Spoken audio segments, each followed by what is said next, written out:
want to talk about a few films that we watched this week. And the first one I'll mention is a much older film, Meet Joe Black. And we just coincidentally just kind of watched it again this week. It's on Netflix, and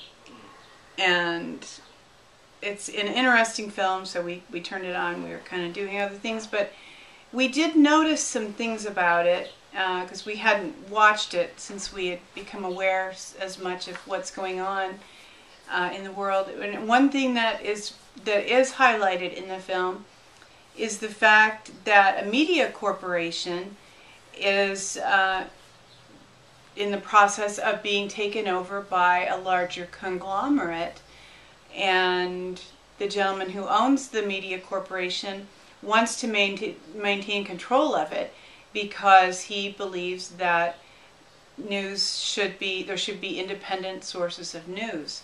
So it was interesting in that light.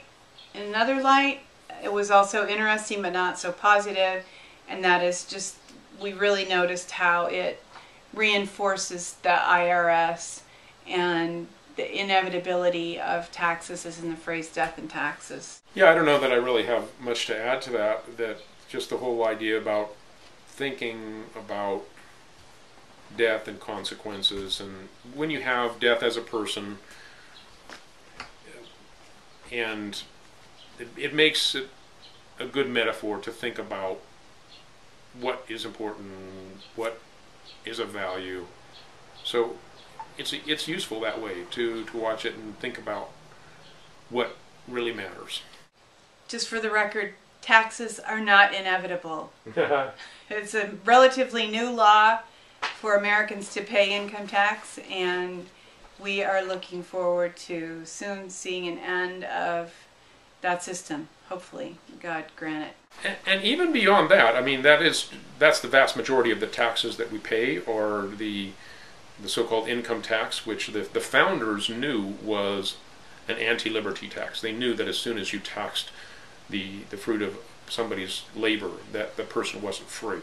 So by the definition of the founders, we in America are not free today because of being subject to the income tax. But beyond that, studying the theory of government and how governments can work in the future, there really is no need for taxes. You can have government without taxes. It is possible.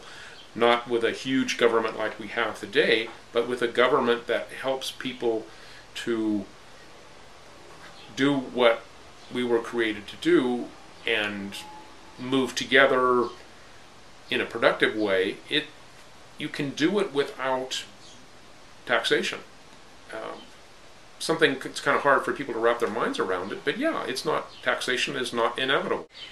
We saw a very interesting film called The Missing Person. People have their own ideas about liberty.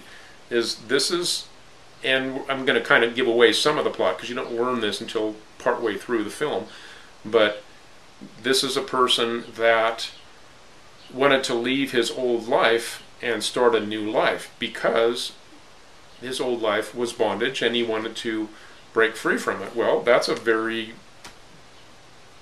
liberty-oriented concept.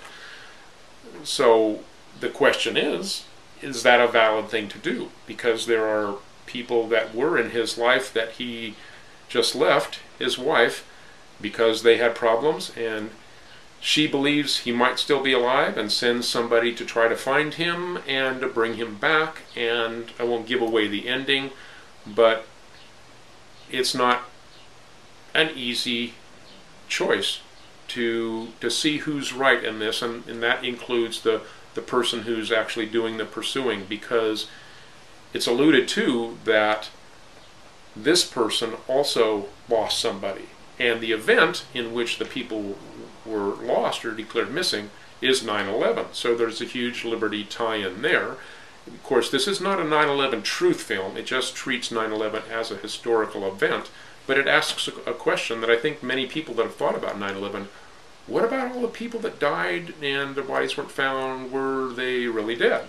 So this is a film based on that, and there is a complex plot, and it did win a Sundance Film Award, and it's well deserved. The acting is excellent, and the plot and character development, everything about it is top notch. It was a brilliant film. It's not glitzy like a Hollywood film, but it is excellent. I think we gave it 5 stars.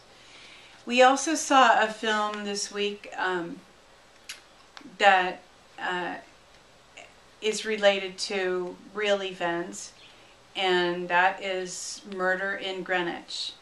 And it's about Martha Moxley, who was found killed in 1975, and the case was never solved, and eventually it was solved, and it was found that one of the Kennedy cousins had killed her, and he was also, I think, only like 16, 17 years old. So, very good film. And one thing, I know Don has some things to mention about it, but one thing that I will mention that struck me was this boy who killed Martha Moxley was positioned such that in society that he wasn't prosecuted for a crime, and he wasn't even taken seriously as a suspect because there were loopholes that he was able to slip through. But the film didn't say a lot about him, but he spent much of his life up until the time he was caught in rehab, and I don't think he ever managed to find a fruitful and happy life. And sometimes we envy people who get off easy. We envy aspects of the lives of the elite, but I think that in many respects their lives are really quite joyless, and I think this boy probably would have been better off had he been taken to task for what he did at the time he did it. Yeah, the way that the film is laid out, the way the story is told, is really an interesting device, because you have Martha Moxley, the victim, doing the narration, and you have the present tense where the investigation is happening with a lot of flashbacks back to the times and showing the possible murderers, and for a while you don't know who it is, and you think it may be one of these brothers. It's the Skag, what was the name, the last name? I forget the name. Skakel brothers. That they're like Cain and Abel. They have this real violent struggle with each other. They both have real strong tempers, and you can see the kind of breeding that wouldn't really properly discipline a temper like that, because the father's gone, whatever, and you see this fruit of this violent temper. And the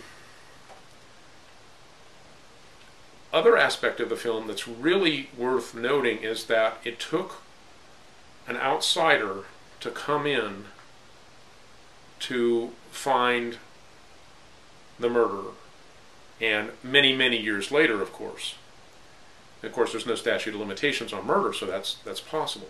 And I had forgotten this name, but the name of the detective that came in and did this investigation, I remembered after being in the film a while. Mark Furman.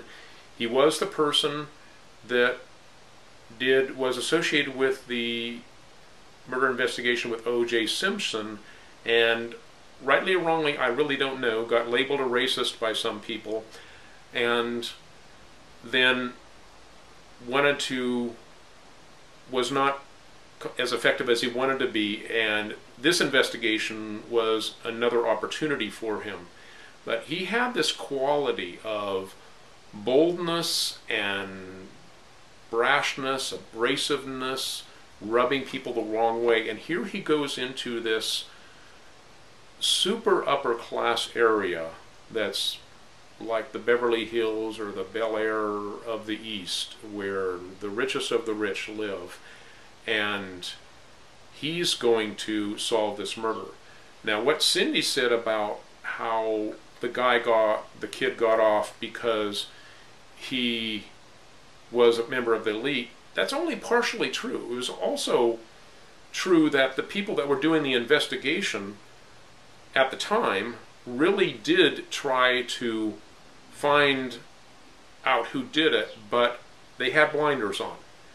And their blinders were not obvious to them. They didn't purposely look the other way. The person who led the investigation is actually working with Furman in the second investigation to try to help him, or at least he was one of the people. May not have been the key people. I'm not sure.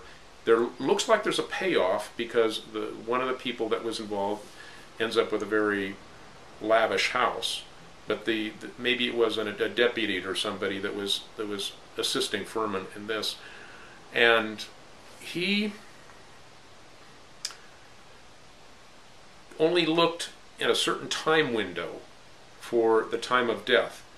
Now, it turned out that once you widen that window, as Furman did, other things become possible. So, I say all that to say, this is a metaphor for the way that we need to look at the world and deal with the world system that we now live in.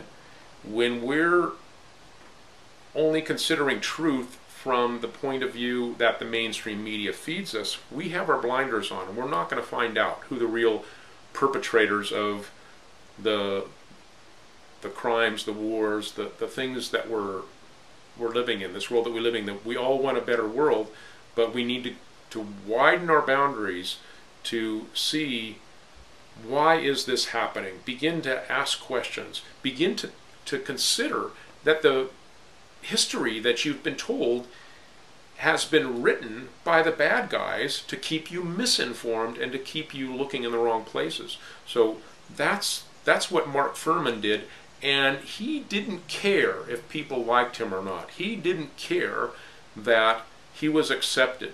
He didn't care. All he wanted was the truth, and that's the kind of attitude that we need to have if we're to be victorious in a world system that wants to enslave us. It's just that simple. All good points.